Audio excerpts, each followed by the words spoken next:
और वहीं petrol diesel की कीमतों में इन दिनों जबरदस्त तरीके से इजाफा हो रहा है। तेल कंपनियों ने एक दिन राहत के बाद शनिवार को पेट्रोल डीजल के दाम में फिर बढ़ोतरी कर दी है। राजधानी दिल्ली में आज पेट्रोल 35 पैसे और डीजल 26 पैसे प्रति लीटर महंगा हो गया है।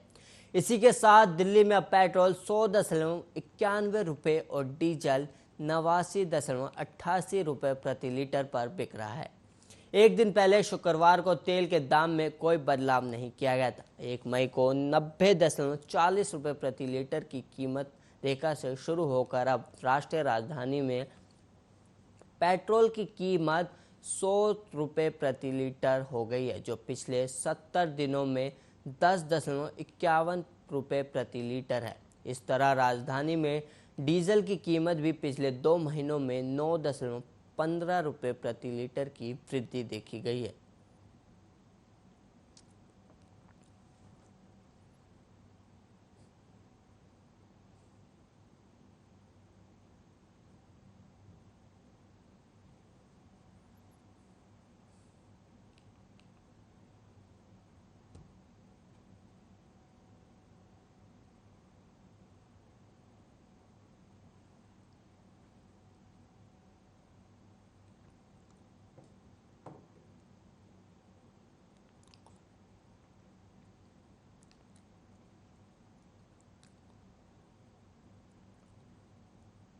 और वहीं दिल्ली सरकार का महिला एवं बाल विकास विभाग जल्द ही कोरोना वायरस महामारी के दौरान अनाथ हुए बच्चों की पहचान करने के लिए एक सर्वे करेगा।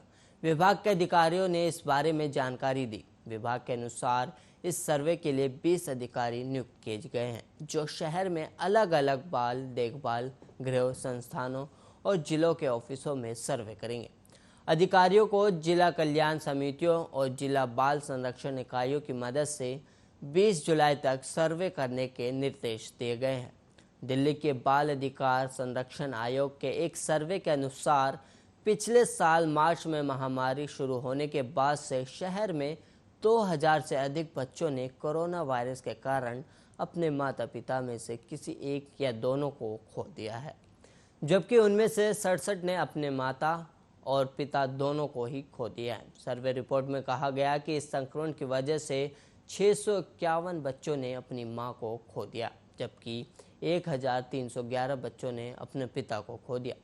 इससे पहले DCPCR ने कहा था कि इन बच्चों की जानकारियां महिला एवं बाल विकास विभाग के साथ शेयर की गई है। वहीं दिल्ली के मुख्यमंत्री अरविंद केजरीवाल ने 14 मई को कहा था कि उनकी सरकार महामारी के दौरान अनाथ हुए बच्चों की शिक्षा और पालन पोषण का खर्च उठाएगी।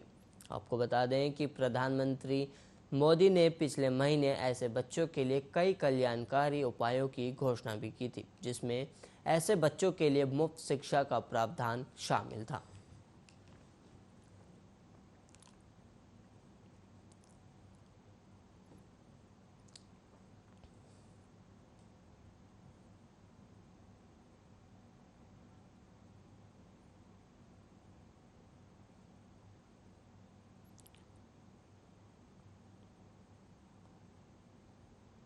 और वहीं जौनपुर में ब्लॉक प्रमुख पद पर आज मतदान होना है। मतदान के बाद आज ही होगी मतगणना। 16 ब्लॉकों में मतदान के बाद होगी मतगणना। 5 ब्लॉक प्रमुख पहले ही हो चुके हैं निर्विरोध। जिले में करीब कुल 21 ब्लॉक हैं। आपको बता दें 16 ब्लॉकों में मतदान के बाद होगी मतगणना। जौनपुर में करीब 5 ब्लॉक प्रमुख पहले ही हो चुके हैं निर्विरोध। आपको बता दें जौनपुर जिले में करीब 21 ब्लॉक है, जिसमें आज मतदान होना है और मतदान के कुछ घंटों बाद ही मतदान का रिजल्ट सामने आ जाएगा। आपको बता दें जौनपुर में आज मतदान होना है और मतदान के बाद आज ही मतगणना होगी, जिसके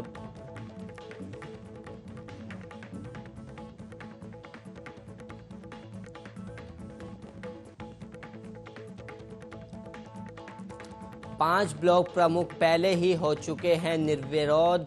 आपको बता दें जिले में करीब कुल 21 ब्लॉक हैं, जिनमें से 5 ब्लॉक के पद पर निर्विरोध चुने गए हैं। आपको बता दें, ब्लॉक प्रमुख पद पर आज मतदान होना है और जिस मतदान का रिजल्ट आज ही होगी उनकी मतगणना। जौनपुर जिले में करीब 21 ब्लॉक हैं और जिनमें 16 ब्लॉकों में मतदान के बाद होगी मतगणना। 5 ब्लॉक के प्रमुख पहले ही हो चुके हैं निर्विरोध।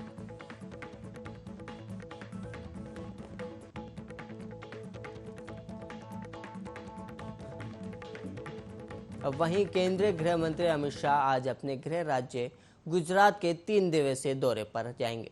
इस दौरान 12 जुलाई को भगवान जगन्नाथ के रथ यात्रा की शुरुआत से पहले वो मंगल आरती में भी हिस्सा लेंगे। अमित शाह के आज रात अहमदाबाद पहुंचने की भी संभावना है और 11 जुलाई को वो शहर के भोपाल इलाके जाएंगे और वहां एक पुस्तकालय और नगर निकाय केंद्र का उद्घाटन करेंगे। भोपाल शाह के लोकसभा निर्वाचन क्षेत्र गांधीनगर में आता है। उसी जगह से वो अहमदाबाद शहर में और उसके आसपास जल वितरण परियोजना, एक सामुदायिक हॉल और नगर निकाय अधिकारियों द्वारा निर्मित एक वार्ड कार्यालय सहित अन्य परियोजनाओं का ऑनलाइन उद्घाटन करेंगे।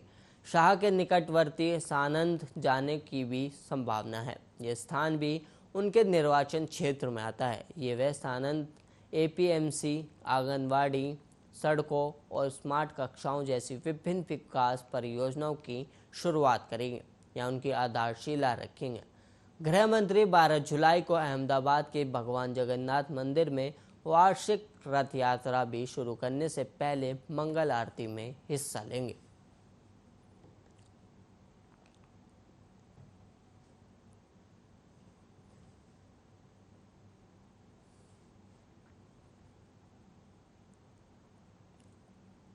और वहीं चीन किसी न किसी रूप में लगातार भारतीयों को नुकसान पहुंचाने का काम कर रहा है।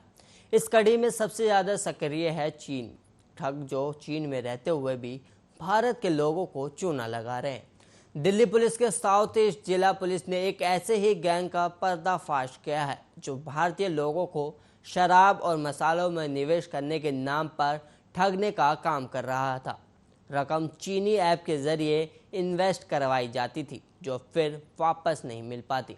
इस सिलसिले में 2 युवक को गिरफ्तार किया गया। इनकी पहचान हैदराबाद निवासी नागराजू करमांची और सिकंदराबाद तेलंगाना निवासी कोंडाला सुभाष के रूप में हुई है।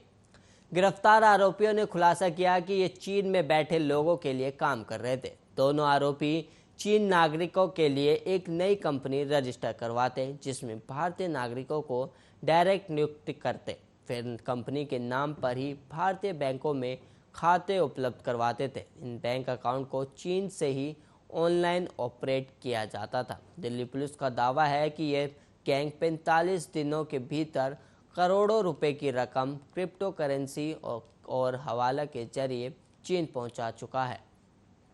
ऐसा माना जा रहा है कि यह गैंग 2000 से ज़्यादा लोगों से भी ठगी कर चुका है।